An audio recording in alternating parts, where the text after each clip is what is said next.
Hi, my name is Gerhard Schwartner. I'm the founder and publisher of Selling Power Magazine. And today we have a LinkedIn Live broadcast with Andy Miller. He is a dear friend and an extraordinary human being. He is an expert in hiring salespeople, that is. Welcome, Andy. Thank you, Gerhard. It's good to be here. It's good to see you again. Well, you're also the author of a book called How to Create Quota Busting Sales Teams. And you and I both know how important salespeople are Yes. in the revenue development chain. And it begins with the number one thing, hiring a salesperson. So, can you tell us what got you to write the book? Oh gosh. That was a labor of disgust. That's what that was. In all honesty. So um years ago, I had a software company in the Netherlands. I made a hiring mistake. I hired a gal who I, she should have been perfect. Her CV was or resume was everything you could hope for. She worked at all the right companies, hit quota, went to the right schools, right industries, everything. She should have come in and crushed it. And she came in for 2 months, and then she played hooky for the next 8 months by calling in sick.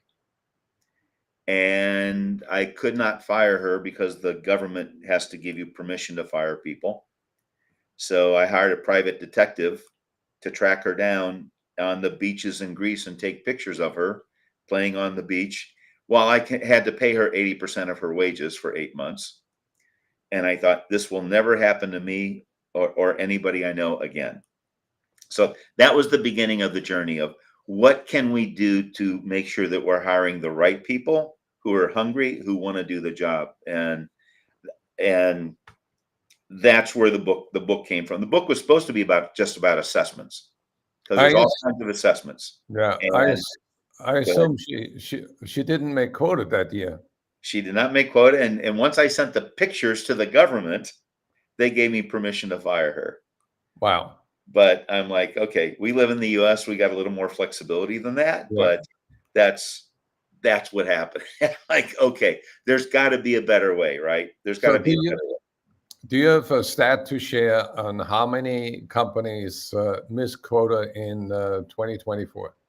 Yeah. So in 2024, 75% of salespeople missed quota. And so you Wow. think you had a 33% turnover, which is incredibly disruptive. Right. That's 2024. Imagine a football team, baseball team, soccer team getting 33% turnover on the team and thinking they're going to win Right. the championship, right? Isn't going to happen. So what So go ahead. what's the number one reason why salespeople don't make quota according to your research? Well, the number one reason they don't hit quota, I haven't run across a number one reason why they don't hit quota. Um, I do know the number one reason I want to say that they fail is because they weren't a fit for the job. If you look at it, 70% of salespeople say once they were hired, said the job was misrepresented. Now, I don't think the job was. I don't think somebody sat there and lied to them. I don't think it was misrepresented that way. I don't think the people doing the recruiting and the interviewing and the hiring understood what the job really was. So Right. So I go ahead. that is something that I learned from your book, which is really very insightful. That there is a massive difference between the job description and the job ad. The ad is like it's very very general, and I have had this conversation with a number of sales leaders where and also salespeople. I've seen it from both ends where they want high performing salespeople, but they don't tell him what is needed to do to achieve that high performance, or they don't have the support system to help them achieve high performance. Is that correct? Yeah, that's spot on. That's exactly it. And if you look at it, yeah, my emphasis always we we have to define the job correctly, because everything when you're hiring pivots from that, right? The how you write the ad is going to be based upon what the job really is. Your interview questions, as and the discussion about the job. Um, Once you hire them, your onboarding. But it's 70% of sales reps say the job was misrepresented. Harvard Business Review did a study and said 61% of all job descriptions are inaccurate. And SHRM, Society of Human Resource Managers, said when you look at people who quit in the first 6 months, they estimate, and this was an estimate, that 50 to 80% of people quit because the job isn't what they were told the job would be. So, it's all starts with, you got to know what the job really is, and are you updating the job description at least yearly, if not twice a year, depending on how much your Right. industry is changing. I Right. mean, right now, if your job description doesn't include AI, it's already outdated. So what is the cost of a bad hire? Well, if you assume $1 million quota and that they all miss it by 75%, cost of a bad hire at $1 million is 750,000. So that's revenue missed, opportunity cost, whatever you want to call it, but that's the cost of a bad hire. Now, maybe you don't have people with $1 million quotas. Maybe they're 2 million, maybe they're 500,000, but just take that, multiply by 25% or 75% and go, that's what it's costing you. Wow. So how does that impact the total revenue of a company? It's disastrous. Now the I don't know if I want to call it the saving grace. The research shows that the top 16% of sales reps generate 83% of the revenue. Right. So I'm going to, if the top 16% generate 83% of the revenue, why do I need the other 84%? Why don't I just save some overhead costs? Or let's hire better people and expand that 16%. Right. But you talk a little bit more about the job descriptions. What is the biggest mistake that sales leaders and sales organizations make when they create a job description? I would say there's two parts to that. The first part is they just haven't sat down and updated. I actually worked with a company who HR went through and did a job analysis 5 years ago and refused to update it. So they were running ads to attract people. People were coming in thinking it was one job. And then the people doing the interviews were also with HR telling them this is what the job is, which is 5 years outdated. And then when they got to the sales managers to do the interview, the sales managers had to tell them it was a totally different job. And so they lost all their candidates because there was a disconnect, because people just, HR refused to change it or update. And Right. it had evolved. So to me, what do you really need to do? You need to do exit interviews. Why are people leaving? Is there a disconnect? You need to talk to the people who are out in the field or on the phones, finding out how are they really working. You might need to do a job analysis in terms of time tracker. How are they actually spending their day? How much of that time? So what needs to go into a job description? I think there's a couple things. How is success being measured? So some people would call those KPIs, KPOs. So how is success being measured as to whether you're being successful or whether you're failing? That's to me is a big one. The next one is, how much time are you spending on different tasks? The typical job description that I've seen is, it says, hey, we're looking for a salesperson to do this. And then it says, must be, and the standard things, must be good with people, must be proficient in Microsoft Office, must have good communication skills. I mean, it's all the same, right? And it's like, okay, that sounds like a job for me. I'll take it. But nobody told them you need to spend 60% of your time prospecting. We expect you to have 10 face-to-face appointments a week. We need you to, 5 proposals to come out of that, and 3 of those turn into business, and the average sales size. So there's none of that specificity in the job Right. description. It's almost job What you, description. Go ahead.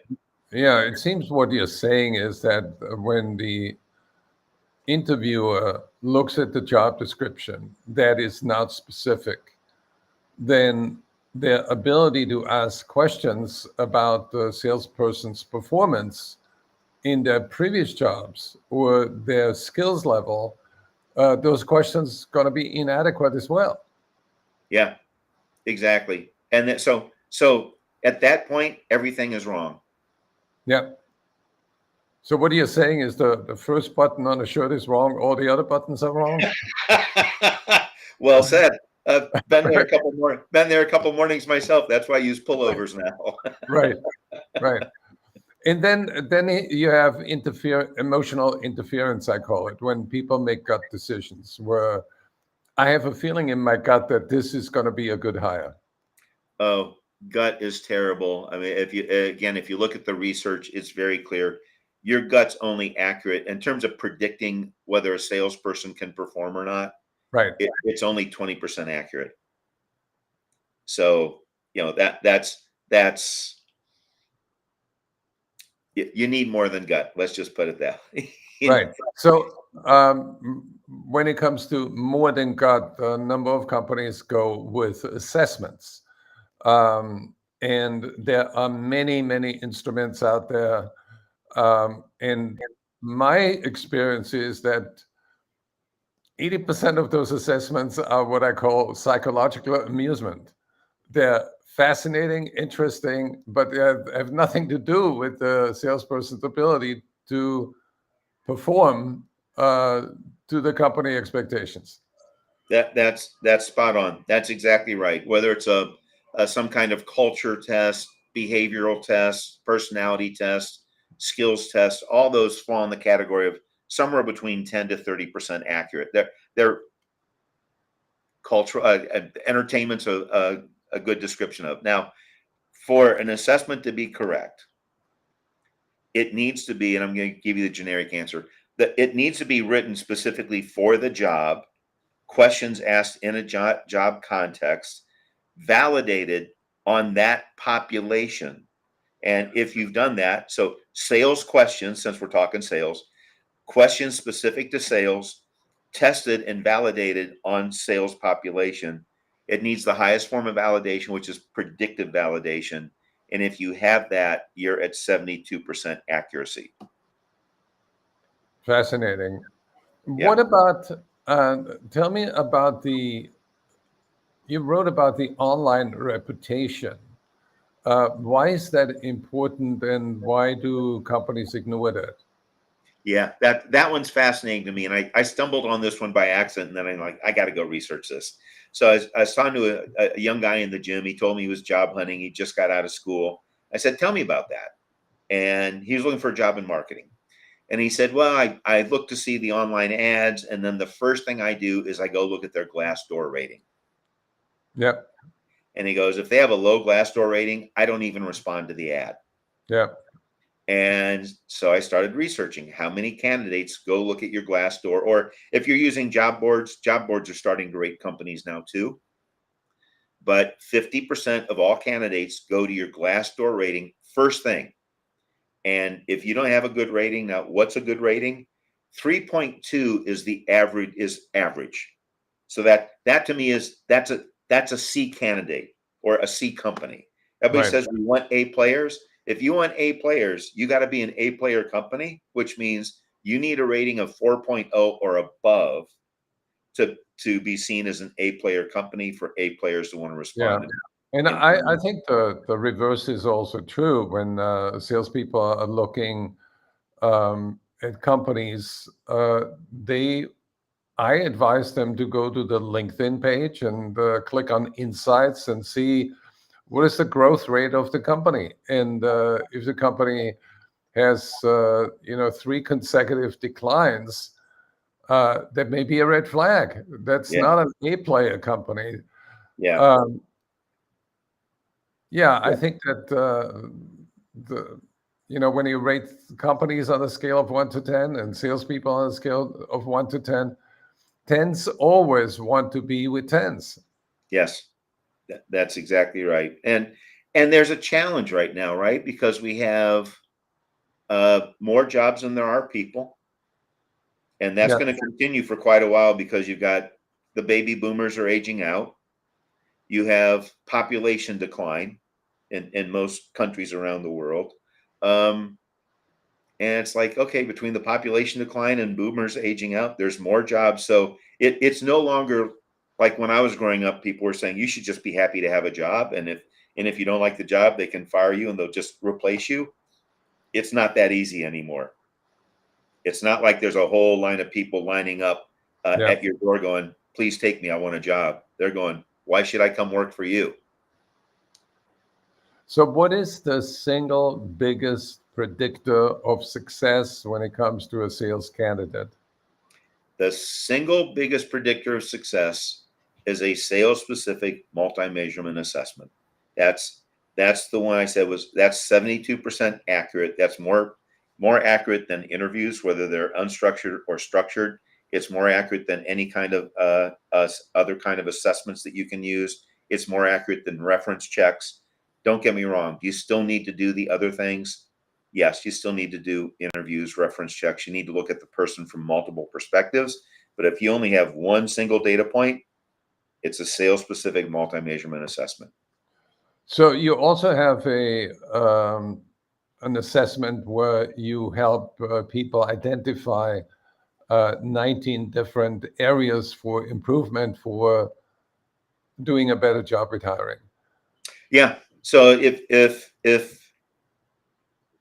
people would like to take a look at what can we do to improve our hiring process, so that includes from all the way from the ad to interviews to onboarding and developing. We've found 19 different areas that companies should take a look at to go, where do I need to improve? And we'll do that as a free analysis. All they have to do is email me saying, hey, we'd like the hiring analysis, hiring process analysis, and I'd be happy to send them the questions and do the analysis for them. How long does it take to complete that? 10 minutes to answer the questions. Yeah. So those are 10 minutes well invested to save you probably $1 million in. I think so, because there's only two ways to improve sales, right? Either hire better people or you take the people that you have and make them better. Well, we have done today a really brief overview of the science of hiring top performing salespeople to create more revenue for the company and save you a lot of headaches. We also invited Andy to do a masterclass with us next week. Can you tell us what you're going to teach in the masterclass? Well, in the masterclass, we're going to go into 9 different areas that you can do that you can improve in your hiring process, and that will help you tremendously. So it's going to be a little bit of work. We're going to also talk about doing a proper job description, what that looks like, what are the elements of that, how do you figure out what it is, and hopefully they'll walk away going, hey, that was a great use of my time. And tell me more about the test that you recommend. Why is that test different, and does it hold up in court?